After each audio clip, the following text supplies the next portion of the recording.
ओम नमो नारायण। ओम नमो भगवते वासुदेवाय। जय श्री कृष्णा। राधे राधे। जय माता दी। हर हर महादेव। जय भोलेनाथ। देखिए, आप में से बहुत सारे लोग ऐसे हैं जो भगवान भोलेनाथ की सेवा करते हैं, भगवान भोलेनाथ की पूजा करते हैं। कुछ लोग हनुमान जी को बहुत ज़्यादा मानते हैं, उनको अपना इष्ट मानते हैं। कुछ लोग भगवान श्री कृष्ण को मानते हैं, कुछ लोग दुर्गा माता को मानते हैं, कुछ लोग किसी और भगवान को मानते हैं। तो सबके अपने अपने इष्ट हैं। कोई कालका माँ की सेवा करता है। तो क्या होता है, सेवा करते करते, पूजा पाठ करते करते, मंत्र जप करते करते, उनका ध्यान करते करते, या हम किस ऐसे कोई गुरु होते हैं जो बहुत ज़्यादा प्रतापी होते हैं, उनसे अगर हम दीक्षा लेते हैं या गुरु मंत्र ले लेते हैं तो वो मंत्र भी कार्य करने लगता है और हमें देवी देवता एक तरह से सिद्ध होने लगते हैं। तो जब देवी देवता सिद्ध होने लगते हैं, जब दैवी शक्तियों का आप अनुभव करने लगते हैं, शुरुआत में आपको अनुभूतियाँ होने लगती हैं, आभास होने लगते हैं। जैसे जैसे आपकी पूजा बढ़ती जाती है, जैसे जैसे आपका ध्यान बढ़ता जाता है, वैसे वैसे देवी देवता आपसे सिद्ध होते चले जाते हैं। भले उनका मंत्र आप जप रहे हो, भले उनका नाम जप रहे हो। जब आप नाम जपेंगे तो नाम सिद्ध हो जाएगा, जब आप मंत्र जपेंगे तो मंत्र सिद्ध हो जाएगा। जो भी उनके नाम से जपा जाएगा वो चीज़ सिद्ध होती चली जाती है और उसमें शक्ति आना शुरू हो जाती है। तो कभी कभी क्या होता है, जैसे हनुमान जी के आप सेवक हैं और हनुमान जी की शक्ति आपको मिलने लगती है। मिलने क्या लगती है, आप उस अनुभूतियाँ करने लगते हैं, आप अनुभव करने लगते हैं हनुमान जी की शक्ति का। जैसे आपने हनुमान जी का नाम लिया, आपको अनुभूति होने लगी, आपके रोए खड़े होने लगे, आपको ऐसा महसूस होने लगा कि हाँ, कोई शक्ति आसपास है। इस तरह से आपको महसूस होने लगता है। आप जब भी संकट में होते हैं तो हनुमान जी का नाम लेते हैं। तो होता क्या है कि जब भी आपको इस तरह की अनुभूतियाँ हो तो इस बात का विशेष ध्यान रखिए, कभी किसी को भी गलत मत कहिए।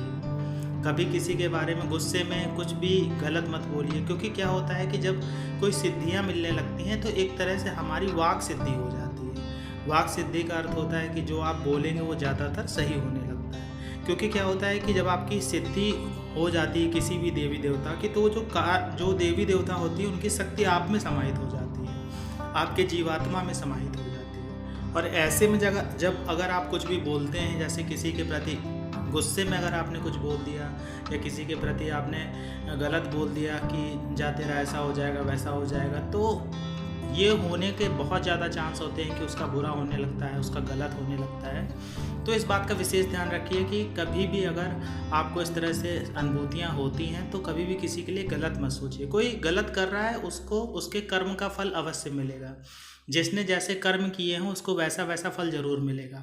आज उसे लग रहा होगा कि नहीं, सब कुछ सही है, हम गलत कर रहे हैं, हमें कुछ नहीं हो रहा है, ऐसा कुछ नहीं होता, वैसा कुछ नहीं होता, लेकिन एक समय आएगा और इस समय को वो भी देखेगा और आप भी देखेंगे कि वो व्यक्ति परेशान होगा ही होगा। और आपने देखा भी होगा, बहुत सारे इसमें से ऐसे अनुभवी लोग होंगे जिन्होंने अपने जीवन काल में ऐसा लोगों को देखा भी होगा कि जो पहले बहुत समर्थ थे, बहुत अच्छे थे, लेकिन बाद में उनके जीवन में बहुत सारी परेशानियाँ आई, क्योंकि उन्होंने अपने अच्छे समय में कभी ना दान पुण्य किया, ना उन्होंने पुण्य कमाने का प्रयास किया, ना उन्होंने किसी के लिए अच्छा सोचा, ना पूजा पाठ की, ना उन्होंने कभी ध्यान किया, मंत्र जप किया। तो इस तरह से उन्होंने कभी कोई कार्य नहीं किया। तो इस वजह से क्या होता है कि उनका जो समय आता है खराब वाला, तो उसमें वो बहुत ज़्यादा परेशान होते हैं। तब वो सबके पास रोते घूमेंगे, सबके पास परेशान होते हुए घूमेंगे कि मेरा ये कार्य नहीं बन रहा है, मेरे साथ ऐसा हो रहा है, मेरे साथ वैसा हो रहा है। लेकिन वो क्या कर्म करके आए तो वो इस बात पे ध्यान नहीं देते हैं। तो इंसान को अपने जीवन में चाहे अच्छा समय हो चाहे खराब समय हो, कर्म अच्छे करते रहना चाहिए। और कोई सब सिद्धि अगर आपको मिलने लगती है, आपके पास में आती, तो बहुत विशेष ध्यान रखिए, किसी भी अशुद्ध जगह पर अपनी सिद्धि को बुलाने का प्रयास मत करिए।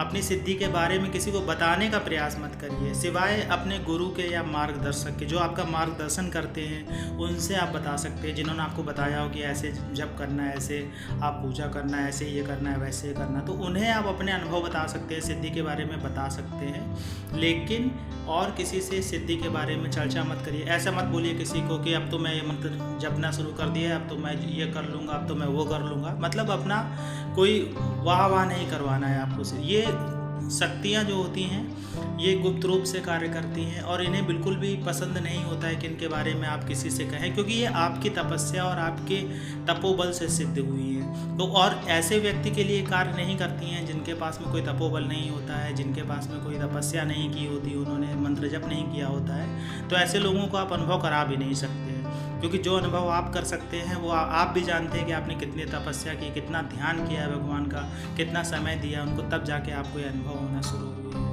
तो बहुत ध्यान रखिए, अशुद्ध जगह पे कभी भी अपनी देवी देवताओं का आवाहन मत करिए जो आपके सिद्ध हो चुके हैं। कभी भी आजमाने के लिए किसी देवी देवता का आह्वान नहीं करना चाहिए कि हम आजमाइश के लिए कर लें। अभी जैसे जो लोग हनुमान जी के सेवक हैं वो हनुमान चालीसा पढ़ते हैं या बजरंग बाण पढ़ते हैं या हनुमान अष्टक पढ़ते हैं, तो ऐसा नहीं है कि बजरंग बाण आपको मालूम है कि कितना प्रभावी होता है, तो ऐसा नहीं है कि बजरंग बाण को पढ़ के आप आजमाने के लिए पढ़ रहे हैं कि चलो बजरंग बाण चला के देखते हैं क्या होता है। अगर हनुमान जी की सिद्धि है तो 100% वो चलेगा।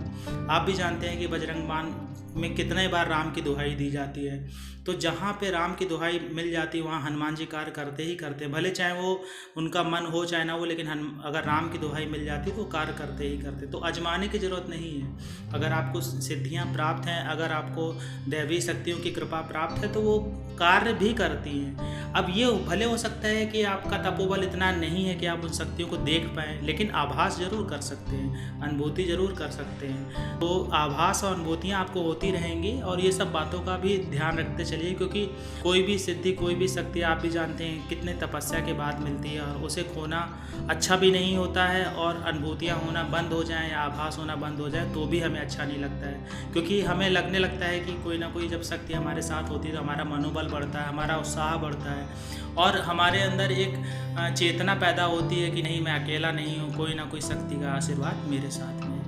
आशा ये जानकारी आपको अच्छी लगी होगी। जानकारी अच्छी लगी हो तो वीडियो को लाइक करिएगा, कमेंट्स में जय माता दी, जय श्री कृष्णा, हर हर महादेव लिखिएगा। मिलते हैं आपसे अगले वीडियो में नई जानकारी के साथ। तब तक के लिए जय श्री कृष्णा।